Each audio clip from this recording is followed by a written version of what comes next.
Hi, Ramesh വേണ്ടിത്തോളം.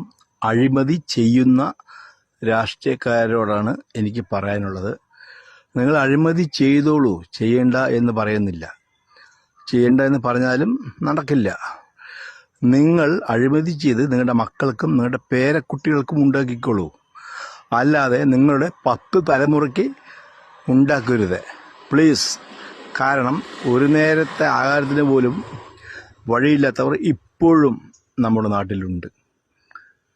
അതുകൊണ്ട് നിങ്ങൾ അളവിന് ഒരു 1000 കോടി കിട്ടിയാൽ ഒരു 500 കോടി നിങ്ങൾ അഴിമതി ചെയ്ത് 500 കോടിയെങ്കിലും ജനങ്ങൾക്ക് വേണ്ടി എന്തെങ്കിലും ചെയ്യൂ പ്ലീസ്. ആരും വരുന്നതും ഒന്നുമില്ലാതെയാണ്, നമ്മൾ ജനിക്കുന്നതും ഒന്നുമില്ലാതെയാണ്, തിരിച്ചു പോകുമ്പോൾ നമ്മൾ ഒന്നും കൊണ്ടുപോകുന്നില്ല. അലക്സാണ്ടർ ചക്രവർത്തി ഒരു ഉദാഹരണമല്ലേ, അയാളത് കാണിച്ചതുമല്ലേ. പ്ലീസ്, അഴിമതി ചെയ്യുന്ന രാഷ്ട്രീയക്കാർ ഒന്ന് മനസ്സിലാക്കണം പ്ലീസ്.